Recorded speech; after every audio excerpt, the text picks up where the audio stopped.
Benvenuto! Welcome to Cherry Hill Home Cooking. My name is Mark. Today we're going to make a really simple, quick, sweet and sour pork. And we're going to do it in the crock pot or slow cooker, whatever you call it. A lot of our followers love slow cooker recipes, especially shout out to Lisa. She loves one. I don't know how many she makes. That's it's a family member. But anyway, we're going to do a crock pot recipe. And also we're going to go to we're going to make our at least annual trek to our favorite apple orchard. And we're going to go to our favorite hot dog stand and have hot dogs for lunch. And then when we come home, we'll be able to have a beautiful sweet and sour pork dinner. All right, so now, of course, one of the first ingredients is the sweet and sour, right? So we're going to talk about that for a minute. Now, this recipe I originally got in one of the crock pot books with the crock pot I bought many years ago, and I always followed the recipes in it. But over the years, of course, red dye 40 has gotten a bad name. Now, I'm sure there's in so many prepared foods that we eat, there's red dye 40. And we don't even know about it. But, of course, once you know about something, you hear about something. So, anyway, in this recipe, which I'm going to include the recipe for the sweet and sour, but I don't use that recipe anymore for the sweet and sour sauce, only because of the red dye 40. Now, if you can find red dye without it, hey, I've only found it once, and it was in a pack of with lots of little dyes, and it was $10, and I don't really use food coloring a lot of food, so I didn't want to spend $10 for it. But anyway, so the Choy Sweet and Sour Sauce, okay, is delicious, and it does not have red dye 40 in it. You're not going to be able to see the ingredients, but from what I read years ago, it's made, the red color comes from paprika. All right, so it doesn't have red dye 40 in it. No, and the other thing is a lot of sweet and sour recipes call for ketchup, which, from what I've been told, generally if you order sweet and sour from an Asian restaurant, and I'm not quite sure, is it Chinese, Japanese, so we'll just call it, an Asian sweet and sour sauce. But it does not have ketchup in it. And a lot of ones that you find on, in recipe books and stuff, it calls for ketchup. That's what makes it red. But anyway, so this is pretty good. I've used that over the years. Okay, so then you need pork. You need some pork, of course, okay? So in here, now, mind you guys, I'm going to double this recipe because, as you know, it doesn't seem to me to go through all this with the crock pot and not be able to have leftovers with it. So I'm going to have just about 4 pounds of cubed pork, and we'll go over that in a bit. All right. As far as the other seasons, yeah, we need a little bit of Worcestershire sauce.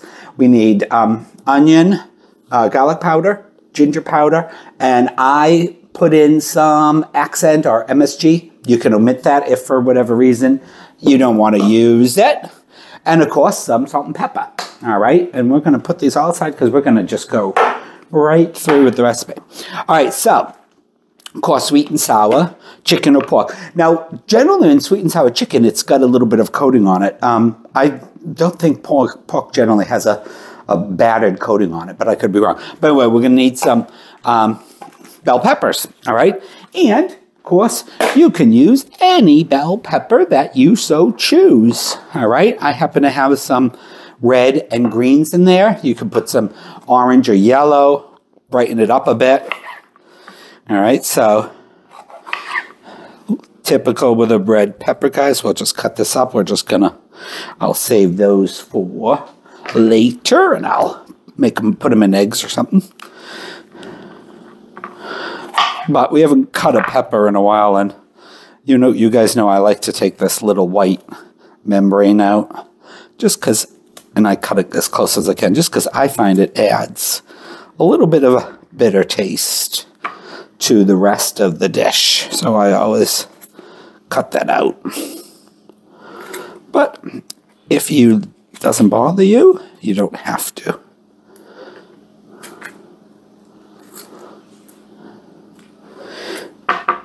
And of course that one little seed won't come out. All right, I'll throw that over there for now.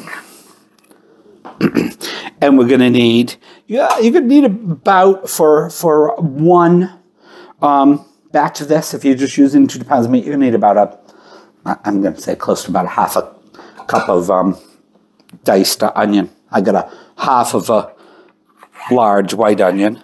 So then this, I just dice this into, little bite-sized pieces. You could do them in strips, of course, if you want to. But this way, if you get a piece of, those will get a little bit smaller as they cook. If you get a piece of onion along with a piece of your pepper and everything together, it's yummy. All right, so again, like I said, we're just gonna bite-sized pieces. All right, and same thing with your onion. You just got to give it a rough chop.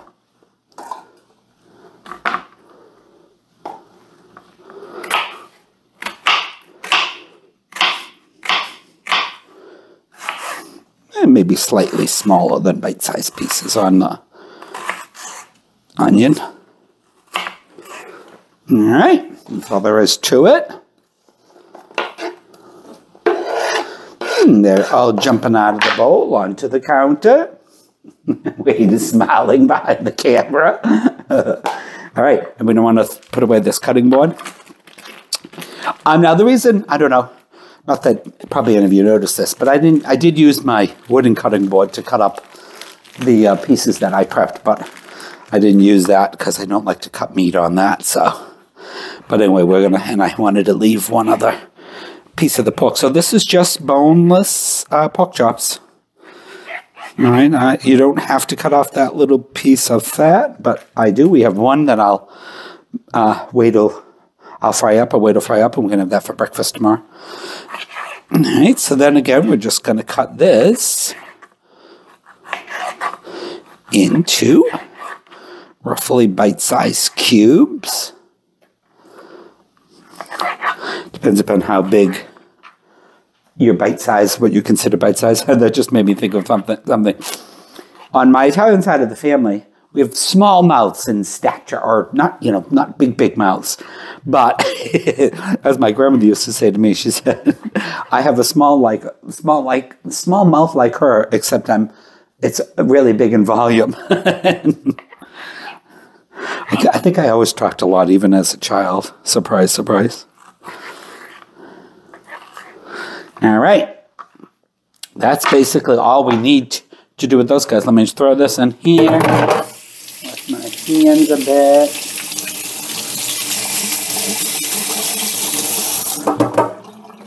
Now, the next step you don't have to do, but I do it. You could just throw everything in the crock pot and turn it on, but I like to get my, make sure my dry ingredients are nicely mixed into the beef, or into the pork in this case. So we need 2 tablespoons. It'd be 1 tablespoon if you're making a small batch.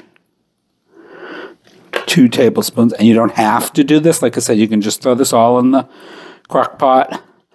I was going to cut up the meat anyway, so I'd have a dirty bowl, but when you think of it, you do this all, at once, you won't even have a dirty bowl. This, other than a knife and a cutting board. All right, so then I like to sprinkle that all over it.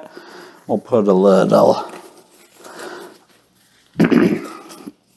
glove on so I don't cross-contaminate everything. And then I just kind of mix that all around. It doesn't have to marinate or anything. Like I said, I just like to get some of our seasoning on every piece of our meat. The pepper's getting to me for some reason. I just freshly ground pepper before we started, so it's very fragrant. All right, guys, so that's simple. Like I said, you can just throw it all in the crock pot, and then everything, I'm sure, gets mixed together with our sweet and sour and gets through and flavors everything, but that's the way I do it.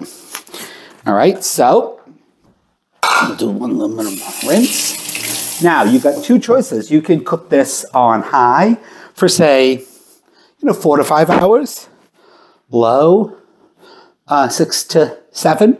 I always like, whenever I'm doing meat, I always like to use the low section because I figure the longer it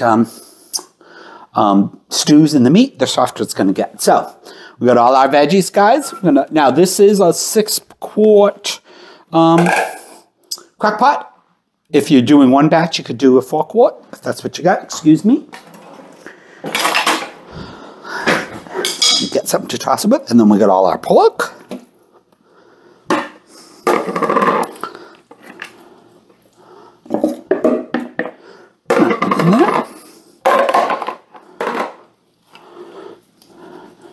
All right, guys. Then we got everything in there. We got our Worcestershire sauce. We got all our veggies, our meat.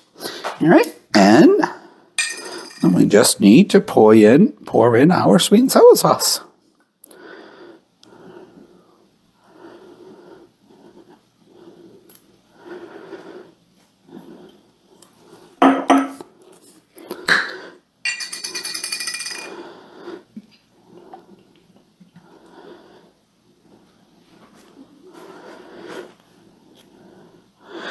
All right, because you guys all know I'm frugal, I'm going to put a little tiny water in there. Make sure we got all that goodness out.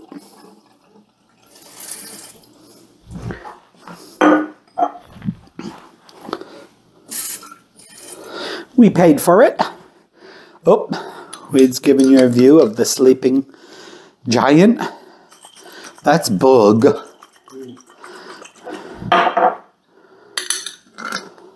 She's our middle child right now, as far as ever alive, because she's between the other two.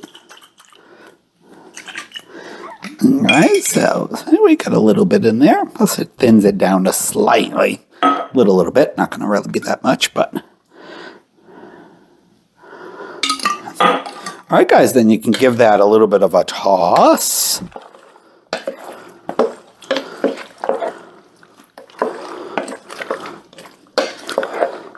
It smells good. Looks good already. It does. And we're going to have this with some rice when we get home from our outing today. I'll make some white rice. Rice is one of those things I have kind of gotten used to making. I don't know. I guess maybe, I don't know, maybe, well, I'm sure we make a lot of rice at home, but only recently have I kind of gotten really used to saying, oh, okay, I know this rice is good. But, all right, so put our cover on. We're going to plug it in. And we're going to set it, I'm going to do it on low. And we're going to go for 7 hours. And that's it, right? All right, so this crock pot it will shut off. We'll be back before 7 hours, or we might be close, but that will shut off and then keep it on warm until you come off and, and turn it off. But anyway, all right, guys, off we are to our favorite apple orchard. We're going to get some apple spice donuts, or cinnamon, what is it called on apple donuts? Apple cinnamon donuts. We're going to get some fresh apples. We're not going to pick them. My nephew Matthew loves to pick them, but we're going to buy some really nice Honey Crisp and Cosmic Crisp. But anyway, we're going to visit the little antique shop. And best of all, we're going to go to a hot dog stand that we've been going to for many, many years and get some delicious hot dogs. So we'll see you guys in, I don't know, 6, 7 hours. Okay, guys, it's been just about 7 hours. We had so much fun at the apple orchard and getting hot dogs. We're still a little full, so we're not quite ready to eat dinner, but I wanted to finish up our sweet and sour pork. Alrighty. Now, so there's the finished product, okay? I'm gonna thicken it up slightly. You don't have to, but I like it a little bit thicker than that. So we're gonna make a slurry. All right, which is usually, equal parts water. There we go. There's it all over the place. Equal parts water, equal parts cornstarch. I don't know why I always do 1/4 of a cup. of cornstarch and a fourth of a cup of water. I never use it all, but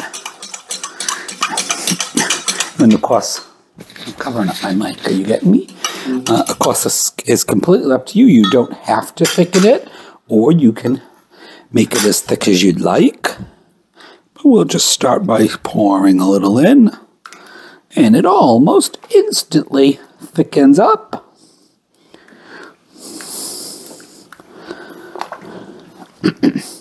It smells delicious. And make a little thicker. There we go. I think that's perfect. All right, so that is now ready to serve. Like I said, of course you can serve it any way you want it. We're going to have it with some rice. And we'll be back when we're ready to have dinner. See you in a little while. Well, we're back, and for the best part, eating. Yep. I don't know about you, but I think it looks delicious. It does. It looks amazing. Couple things. I don't know if you guys can see the sign in the back there. That was Wade's new addition into our...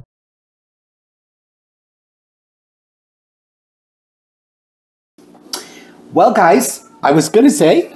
Now is the best part. It is the best part, except we've already started. So for some reason we had a glitch and the camera stopped recording. So we've eaten half of our meal and all the nice things we talked about. Well, I took less than you. All the nice things we talked about. One of them was I wanted to point out the sign behind us. That's Wade's new addition to his Halloween collection. That's actually going to go outside. He has it all set up, hung outside. It looked really cool, but he wanted to show it to everybody. And then I wanted to show everybody one of the finds at the apple orchard. They got a little, like country store, farmer's market, antique place, not an vintage place. But I don't think this is vintage because it says made in Japan, so it's going to be relatively new. China. Or China, I'm sorry. China. But anyway, I saw it and I had to have it. It was cheap. It was only $11, I think. I love ice buckets for some reason. I have this thing about ice buckets. And it's orange. One of my favorite colors. All right, so all right, pretend like this is the first time you've tasted it. This is delicious. Actually, it is delicious. I've already had it. It really is delicious. I think I can't think of all the deep thoughts that I had when we first recorded, but I think it's just as good as in a restaurant. I think so too. Delicious. It's yummy. Please try it. Let us know. That's all I can say. Yeah, please, thank you for watching us. And please like and subscribe.